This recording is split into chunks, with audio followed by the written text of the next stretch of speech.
Hello friends, welcome back to my YouTube channel. आज की video में हम डिस्कस करने वाले हैं क्लास 10। इस चैनल में हम लोग मैथ सीखते हैं, तो हम आज अर्थमेटिक प्रोग्रेशन से रिलेटेड कुछ इंपॉर्टेंट क्वेश्चंस को आप लोग के सामने डिस्कस करेंगे। चैनल पर नया है तो चैनल को सब्सक्राइब कर लीजिएगा और बेल आइकन को जरूर प्रेस करिएगा। और इसमें जो क्वेश्चंस बताया जाएगा वो अच्छे खासे लेवल्स रहेंगे क्वेश्चंस के, और ये क्वेश्चंस आपको पहले पढ़ना है। अगर आप सॉल्व अपने से कर पाते हैं तो वेरी गुड, अगर आप सॉल्व नहीं कर पाते हैं तो इसको वीडियो को देखिए, और वीडियो को देखने के बाद इस क्वेश्चन को फिर अपने से ट्राई करना है कि हम क्वेश्चन सॉल्व कर पा रहे हैं कि नहीं। ठीक है, तो चलिए हम लोग शुरू करते हैं क्वेश्चंस को सॉल्व करना।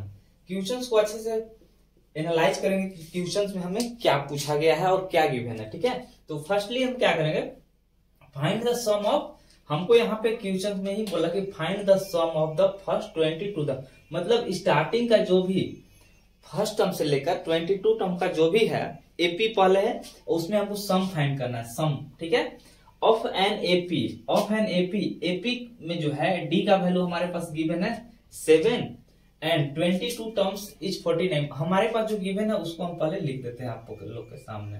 गिवन हमारे पास क्या है, डी इक्वल टू 7 है एंड क्या बोला, 22 टर्म बोला था, दैट मीन्स A22 हमारे पास कितना है, 149 है। हमें फाइंड क्या करना है, टू फाइंड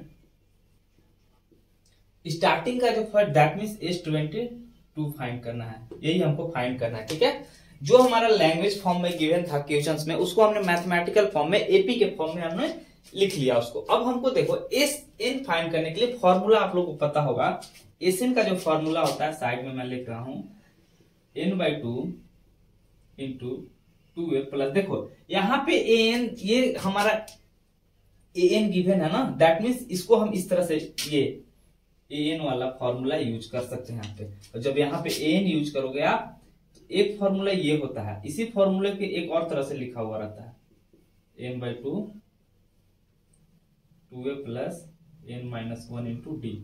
ठीक है, देखो अगर इस फॉर्मूले को भी आप यूज करोगे तो नंबर ऑफ टर्म तो हमको फाइंड करना होगा ना।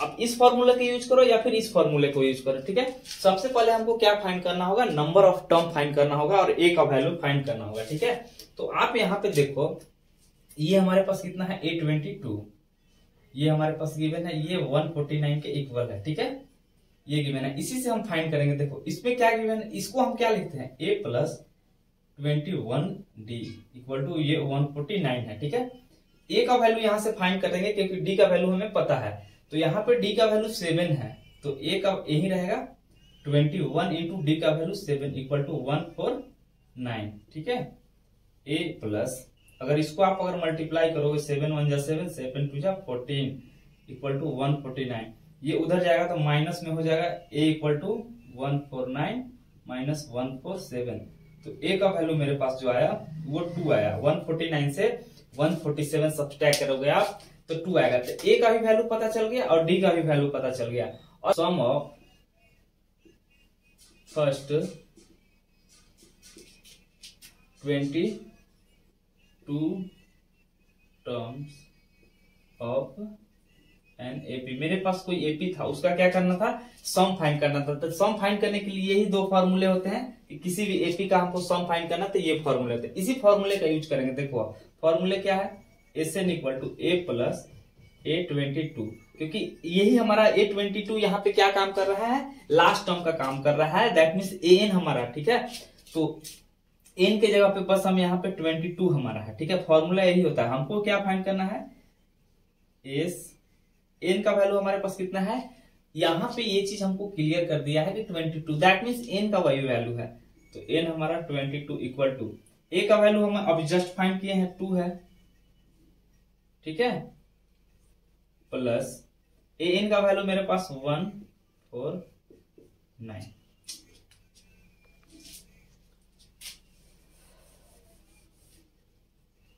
तो sum of first 22 terms of AP, तो फॉर्मूला हम यहाँ पे लिख दिए आप लोग को। ठीक है, तो n का वैल्यू मेरे पास 22 है इक्वल टू n/2 होता है ना, तो 22/2 इंटू a का वैल्यू हमें पता है ना कितना है, 2, तो यहाँ पे हम 2 सब्स्टिट्यूट करेंगे। an का वैल्यू दैट मीन्स A22, ये हमारे पास गिवन है 149। ठीक है, तो S22 इक्वल टू ये हमारा 11 हो जाएगा तो 11, ये दोनों को ऐड किए तो 151। तो इसको आपको क्या करना है, मल्टीप्लाई कर देना है। 11 1 जा 11, कैरी 1, 11 5 जा 55, कैरी 1 था तो 56 हो गया, कैरी 5, 11 1 जा 11, 11 में 5 अगर कैरी था तो 11 और 5 16। तो फर्स्ट 22 टर्म का जो था एपी का सम कितना आया, 1661 आया, इसका सम आया। ठीक है, इस क्वेश्चन को आप लोग पहले नोट कर लेंगे कॉपी में, और फिर एक और क्वेश्चन है मैं उसको अभी सॉल्व करता हूं। ये सेकंड क्वेश्चन है, इसमें हमसे क्या पूछा है क्वेश्चन की, if p-1, p+3, 3p-1 are in AP, ये एपी में है। हमसे क्या क्लियर किया कि ये जो सीरीज लिखा हुआ है ये एपी में है, then the value of p। अब हमसे क्या पूछ रहा है क्वेश्चन की, इस p का वैल्यू क्या होगा, यहाँ पे जो है p का कितना वैल्यू होगा। तो आप यहाँ पे क्या करोगे, सबसे पहले इसको एपी में है ना, ये हमारा जो गिवन है यही है, गिवन क्या है, p-1, p+3 और 3p-1, ये हमारा क्या है, एपी में है। दैट मीन्स ये जो है ये हमारा a1 का काम कर रहा है, ये a2 का काम कर रहा है, और ये a3 का काम कर रहा है। ठीक है, तो हमको किसका वैल्यू चाहिए, p का वैल्यू। तो आप यहाँ पे a का भी, p का ही वैल्यू चाहिए, कुछ a n d वगैरह कुछ नहीं दिया गया है। तो आप लोग ये जानते हो कि d कैसे हम फाइंड करते हैं, a3 माइनस a2, मतलब नेक्स्ट टर्म से बैक टर्म को हम सब्ट्रैक्ट करते हैं। अब ये d इक्वल होता है ना a2 माइनस a1 का, d इक्वल होता है, ये होता है d। ठीक है, ये d का ये फॉर्मूला होता है d का, और इसी से हम अभी यहाँ पे p का वैल्यू फाइंड करेंगे। देखिए a3 का वैल्यू कितना है ना, इसको आप सब्स्टिट्यूट हम करते जाते हैं, a3 3p-1। ठीक है, ये हम माइनस का था माइनस a2 का वैल्यू क्या है, p+3 इक्वल टू a2 का वैल्यू क्या है, p+3 माइनस a1 का क्या वैल्यू है, p-1। अब इसको आप कैलकुलेट कर दीजिएगा, इजिली आपका p का वैल्यू फाइंड हो जाएगा। 3p-1, ये माइनस p हो जाएगा, माइनस इंटर किए तो माइनस हो जाएगा, p+3 माइनस हो जाएगा, माइनस माइनस +1 हो जाएगा, ये माइनस p और प्लस p कैंसिल हो जाएगा। अब आप देखो यहाँ पे 3p से यहाँ p चला जाएगा तो 2p बच जाएगा, और यहाँ पे -4 हो जाएगा इक्वल टू, ये हमारा हो जाएगा 4। तो आप अब देख रहे हैं -4 है, उधर जाएगा तो +4, तो 4 + 4, तो 2p इक्वल टू हमारे पास 8, 2 4 जा 8। दैट मीन्स जो p का वैल्यू आया वो मेरा कितना आया, 4 आया। क्या आया, 4 आया। इस क्वेश्चन में हमसे क्या पूछा था कि एक p-1, p+3, 3p-1 जो है एपी में था, और यहाँ पे हमसे कुछ भी गिवन नहीं था, बस यही गिवन था। हमसे पूछा p का वैल्यू कि यहाँ पे p का कौन सा वैल्यू सेटिस्फाई करेगा, तो हमने p का वैल्यू फाइंड किया। अगर ये चेक करना चाहते हैं कि ये जो है एपी नहीं है या नहीं है, तो इस वैल्यू को आप इस सीरीज में आप सब्स्टिट्यूट करके भी चेक कर सकते हो। ठीक है, देखते हैं कैसे।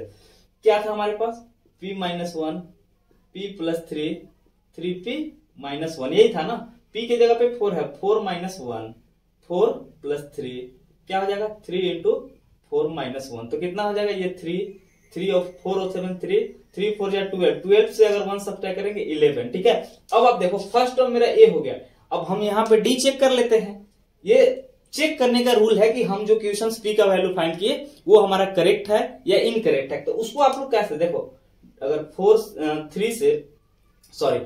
7 से 3 सब्ट्रैक्ट किए 4 आया, 11 से अगर आप 7 सब्ट्रैक्ट किए तो 4 आया। दैट मीन्स यहाँ पे d का भी वैल्यू 4 ही है, d का वैल्यू 4 है और a का वैल्यू 3 है। दैट मीन्स ये जो हमारा सॉल्यूशन है ये क्या है, करेक्ट है। तो इस तरह से हम इस तरह का प्रॉब्लम को सॉल्व कर सकते हैं। अब ये हमारा क्या है, चेक करने का रूल है कि इस तरह से हम अपने चेक कर सकते हैं। ठीक है, इस वीडियो में इतना ही। मिलते हैं आपसे नेक्स्ट वीडियो पे। चैनल पर नया है तो सब्सक्राइब कर लीजिएगा, वीडियो को लाइक करिएगा और अपने फ्रेंड्स को ज्यादा से ज्यादा वीडियो को शेयर करिएगा। मिलते हैं नेक्स्ट वीडियो में, तब तक के लिए धन्यवाद।